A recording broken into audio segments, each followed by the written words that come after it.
Hi, this is Tim of the 1916 Company. Welcome and thanks for logging on. Every watch you see on this show is in stock and for sale. So to inquire, even just a friendly inquiry about price or availability, reach out to me, Team Mosso at the1916company.com for purchase pricing and availability details. Today we're discussing a watch that came out in 2020, 1 year after the launch of the Alpine Eagle. We got the Alpine Eagle XL chronograph, and it definitely is that, whereas the standard Alpine Eagle is a 41, this is a 44, and it has a little bit of rigidity to the bracelet, so the total distance across the wrist winds up being about 58 millimeters. That said, my average size to slightly below average size, 16 centimeter wrist, wears it just fine. So if your wrist is my size or larger, you're going to find that this is a good companion and a pretty good match. It's not excessively thick, it's quite reasonable. It is more Royal Oak offshore than Royal Oak chronograph, to be certain, but I would even argue that from a qualitative standpoint, it is a legitimate comparison vis-a-vis Audemars Piguet, whether you want to compare it to a Royal Oak chronograph or a Royal Oak offshore. One of the reasons for that is that unlike, say, a Piaget Polo S or something designed to gloom on to the integrated bracelet trend at a lower price point, this doesn't really have a lot of compromise in the way it's finished. So the case construction is fairly sophisticated. There's a lot of intricate detailing like the micro bevels on the flanks of the chronograph pushers. The case is complex in its contour and decoration. I particularly like the juxtaposition of longitudinal brushing, a bevel, vertical brushing, and then polish. So there's a lot going on here, and money and time were spent. Even the crown features a combination of polish and media blast. So screw down crown, 100 meter water resistance. This is Lucent 223 steel. We'll talk about that in a moment. There's also no shortage of luminescence. 223 steel is about 223 Vickers, which makes it harder and more scratch resistant than most standard 904L and 316L watchmaking steels. The way the bracelet is built, you can see the interlock of the primary and intermediate links. The intermediate links are only visible from the side. They're countersunk into the primaries. As a result, there's no daylight visible through this bracelet, and I would say this bracelet has less lateral play than any other bracelet on the market, past or present. So this is deeply impressive in terms of how it's made, but you can see the contouring and differential finish of these pieces. Very subtle and intricate. Again, money was not saved here. Money was spent. And every single link is removable, meaning you can really fine-tune the fit. The clasp is a sequential close, one side before the other, and it's a twin trigger release, so when you press it, it pops open, but you have to press both triggers, not just one. Rolling around to the dial side, it uses the Alpine Eagle's distinctively deep-grained or deep-grooved sort of colomaçonnage or eagle iris or snailed dial, depending on what terminology you want to use. The idea is it's like the iris of an eagle. I've not gotten close enough to an eagle to confirm that, but I'm going to take Chopard at its word and just say this is a dynamic and deeply charismatic dial that's a lot more interesting than a standard sunburst. So we've got a tachymetric scale for gauging the speed of, say, a race car over a kilometer, because Carl Friedrich Schäufele, the leader of Chopard, is a race car driver and a fan of racing. On the back, the movement's a Chopard manufactured caliber 0305C. The C is for COSC chronometer, automatic winding, column wheel vertical clutch, hacking second, quick set date, 60-hour power reserve, 5-position adjustment. It's not artisanal, but it is in-house, and it is a chronometer, which means that it is very accomplished from a technical standpoint. Excellent column wheel feel, leaves nothing to be desired, and the vertical clutch makes for smooth engagement. If you want a very different type of integrated bracelet sports watch, I have to say that the Parmigiani Tonda PF micro rotor gives you a different sensibility. Yes, it's from the same genre. No, it doesn't wear anything like the Chopard. For one thing, it's only 8.2 millimeters thick, 40 in diameter. The bezel is a lovely style that has been borrowed from the long-running Toric line, and the bezel is made of platinum, though the watch is made of steel. The timepiece features a lovely dial. You can see the cross-hatched pattern used. A minimalist dial with applique indices. It does feature a quick set for the date, and the watch is a very clean one with minimal branding, no extraneous text. A case that wears beautifully.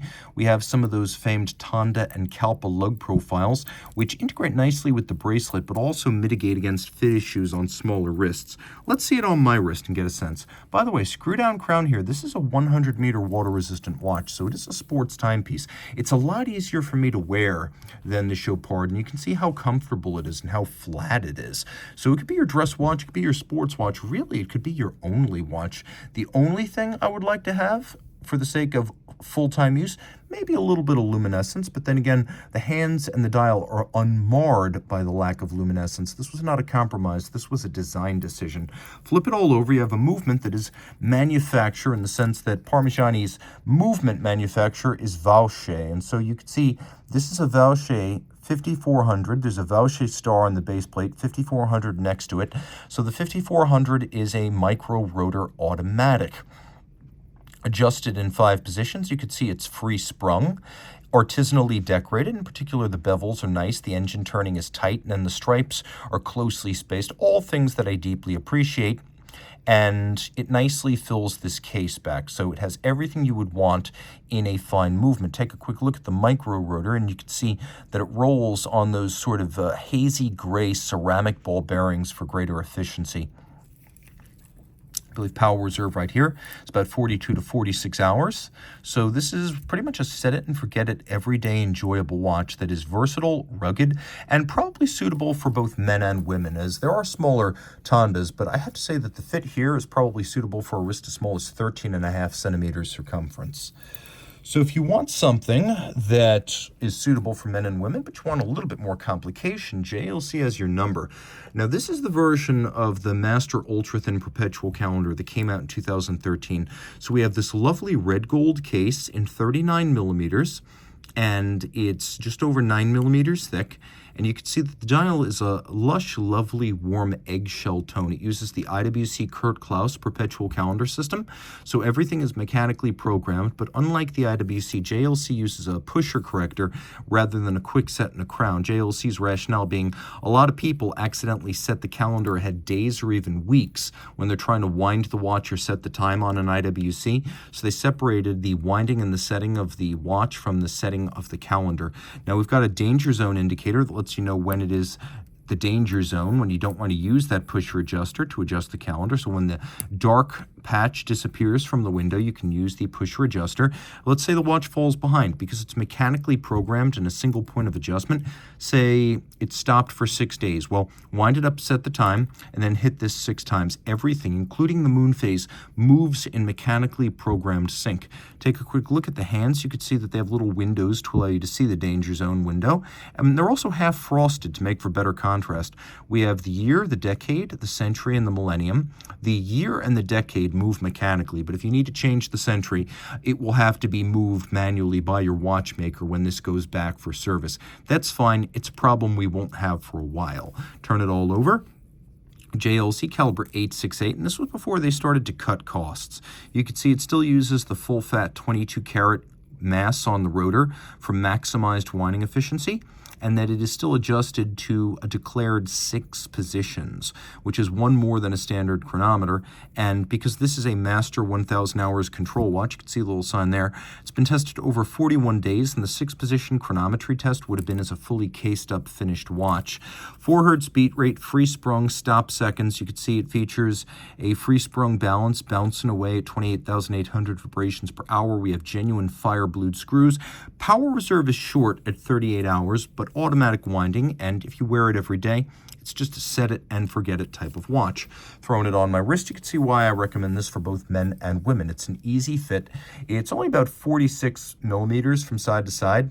So you can see, particularly once the strap softens up and I don't have to pull it so tight, this would work really well on a wrist that's considerably smaller than mine and fit easily under a cuff. Another great example of a watch that works well on both male and female wrists. Now we're talking something a bit more artisanal and low volume. This is the Legacy Machine 101 Moser MB&F collaboration, 15 pieces in steel, 40 millimeters from the 2020 model year when Max of MB&F and Edouard Mélin of Moser decided to collaborate. Now, they'd worked together in the past, as Moser was a longtime component supplier to MB&F, particularly with hairsprings and escapement components.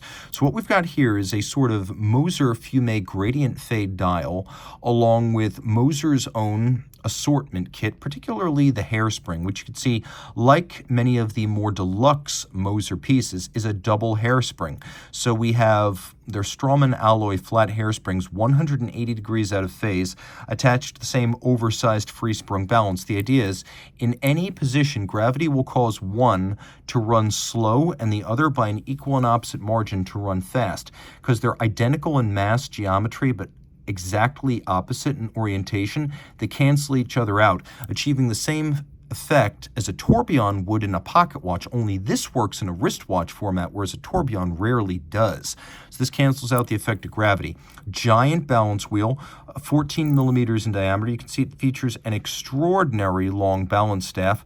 There's a roller table down there, and if you look at it from this angle, you can see there's a separate bridge for the escapement, the wheel and the anchor, and then the anchor indexes the roller table at the bottom of that huge balance staff. We have this enormous polished steel balance bridge. All of this is free sprung with the timing adjustments performed using the variable inertia screws. We'll fire it up. There we go. Now we're running. We're off to the races.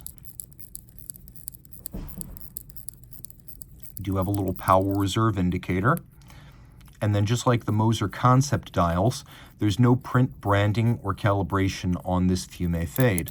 It is a beguiling thing.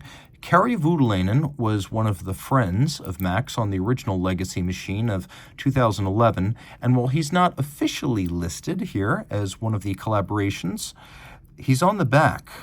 And so this is MB&F and Moser, but the influence of Voutilainen is still declared on the reverse of the watch. Why?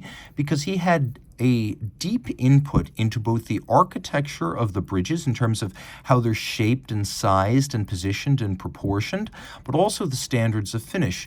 That's why you have this incredible execution on the balance bridge on the dial side, including on the substructure, which is the bridge for the escapement. Then you turn it over and you realize how broad and mirrored and rounded these bevels are. That's the real thing. That is hand anglage.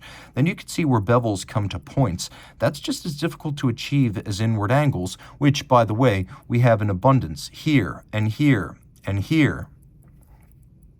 So no shortage in that regard. Solarized crown wheel, solarized ratchet wheel, stripes, nickel anthracite coating, engine turning on the base plate. And if you look, we even have a little bit of beveling inside the wheel structures themselves, with golden chaton cups for the pivots, just as it would have been in the era of the pocket watch.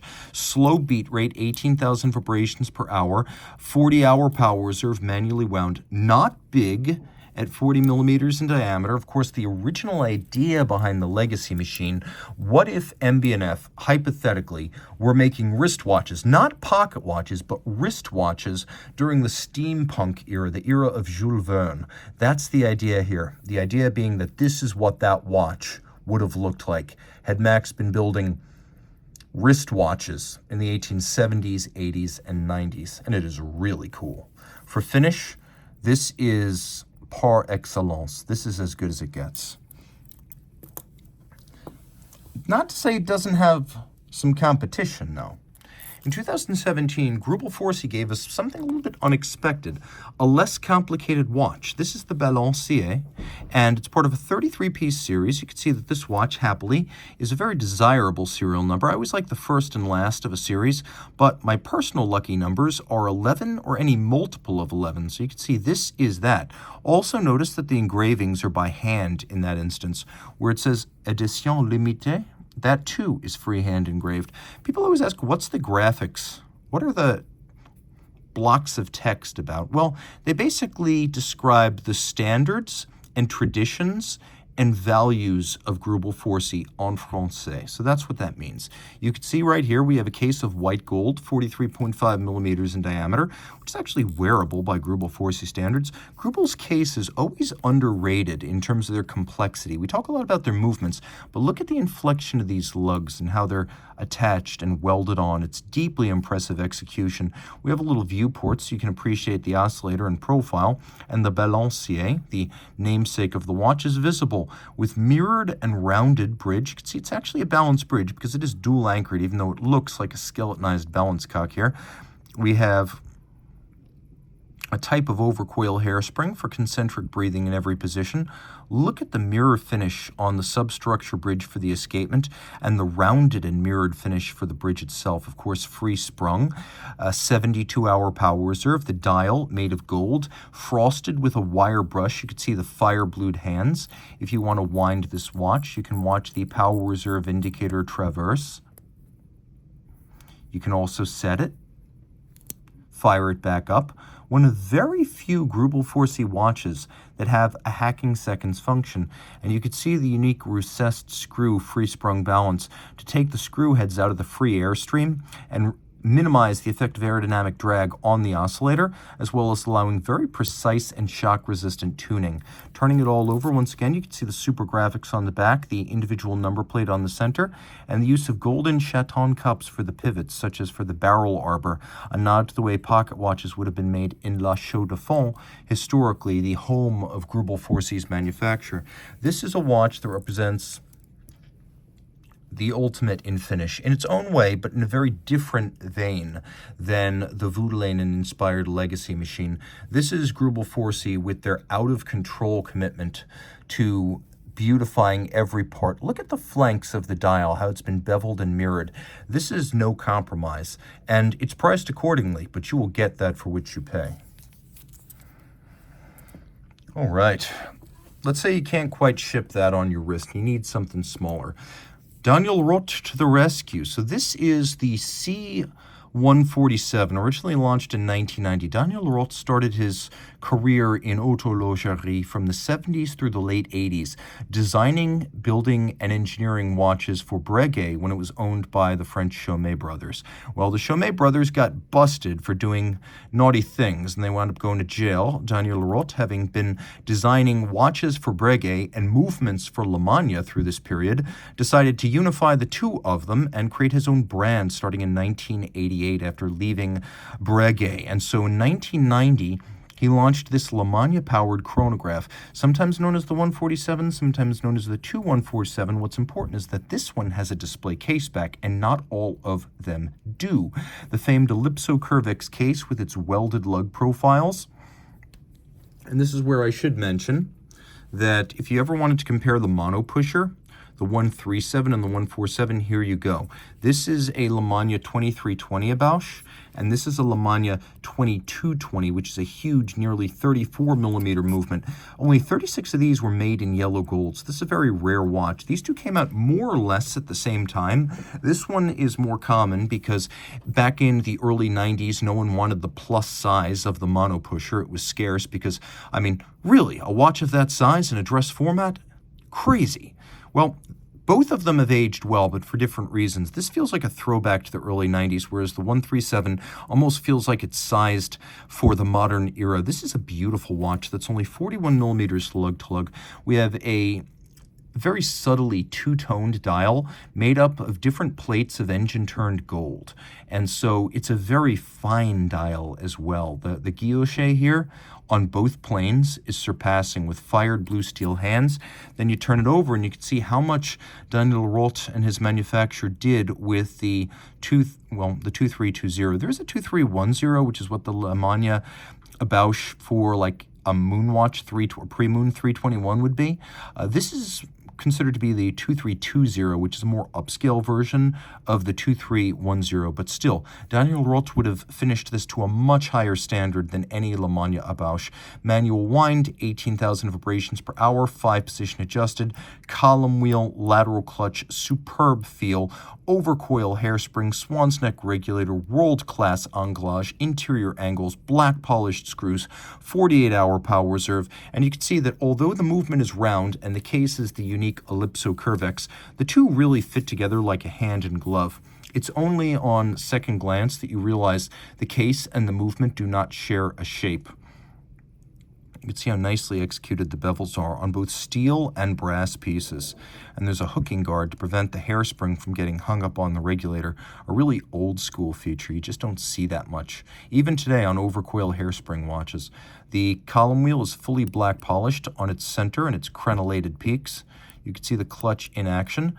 Note the beveling of the jewel sinks, as well as some of the screw countersinks, and the satination on the steel chronograph components with the mirror bevel on their sides. A really cool watch that fits beautifully. Now, because it's not a round watch, it wears a little bit larger than its rated size. It's about 34.5 wide, not including the crown and the pushers, and 41 lug to lug. So if you are a lady or a man with a taste for more traditional sizes, this is going to be the buy. These Daniel Roth watches made while Daniel was still running the company are now being regarded as the equivalent of F.P. Journe brass movement era pieces. So especially with the rebirth and the curation of the brand under Louis Vuitton, which has started to recall these early watches and even has an online database of their production, their references, and their histories, this brand is suddenly being regarded as a very hot indie. For years, they were super cheap. They're not super cheap anymore, but they haven't hit brass movement Journe levels either. I would say these are still an opportunity for people who are ready to move now. Finally, one of the nicest guys in watchmaking and the most impressive and understated watchmakers on the indie scene, Frenchman Ludovic Ballouard. Now, he started his career in France, traditionally trained as a watchmaker, but coming out of the quartz crisis at the time, it wasn't immediate obvious that he could get a job plying his trade. So he went to a vocational training program and he learned to work on aircraft and power plants. He then received word that in Geneva, Franck Muller needed someone super high-end to work in after-sales service of the high complications. So Ballouard moved to Geneva, and for several years, I think about 4 or 5, he worked for Franck Muller on complication service and after-sales service. Then he moved to Montrejean, and there he worked on things like the répétition souveraine, the minute repeater, the sonnerie souveraine, which was the grande sonnerie, and he was exclusively the high-end complications guy. He was the guy who was going to work on and build the most complex watches. And there are different echelons of watchmaker at F.P. Journe. In 2009, Ballouard leaves and he creates his own eponymous branded watch, the Ludovic Ballouard Upside Down, which you see right here. Now, at the same time, he was creating the Harry Winston Opus 13, so he was regarded in the industry. This watch is of a type, one of the 2 models that Ballouard makes. He builds about 12 to 24 watches a year out of his home atelier in Geneva. It's not small at 41 millimeters, but it is fine. And you can see in profile, not easy to realize on camera, but the flank of the case is a concave mirror. It's designed to reflect your image upside down when you look at it. Now, the watch has a gray dial, and it's a jump hour of sorts. So you can see I pull the crown out, and now I start to make adjustments. We'll demonstrate how this works. The current hour is the only one that is right side up, and this is a reflection of Ballouard's philosophy that the only time that matters is the present. And it is very crisp, it is very snappy, and I'm even going to show you how it works. Turn it all over, and you can see he really does everything here. Not just make all the parts and the watch, but look how he freehand engraves the case back. He also freehand engraves his initials on the crown as well as on the edge of the buckle. So the amount of handcrafted content is through the roof. You can see he hand engraves his name. The movement uses the train, though not any parts, from a Peso 7001.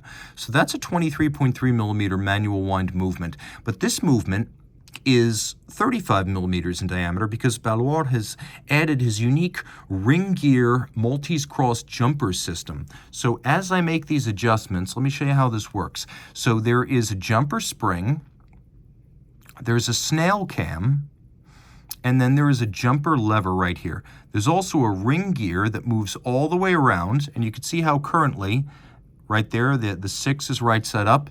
You could see the lobes of the ring gear engaging there with that Maltese cross. There's one lobe ahead for the next hour, one lobe behind for the preceding hour, and you can see that the ring gear is attached to the lobes, and the jumper is tensioned by the jumper spring, and slowly energized by this cam system.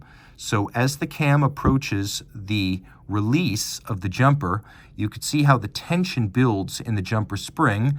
Keep an eye on those two lobes up there. Watch what happens. Now they've jumped. So that's how it works. Jump, jump, jump. And so this ring gear moves all the way around. Now you can see the finishing is exceptional. Look at the beveling and the satination on that snail cam.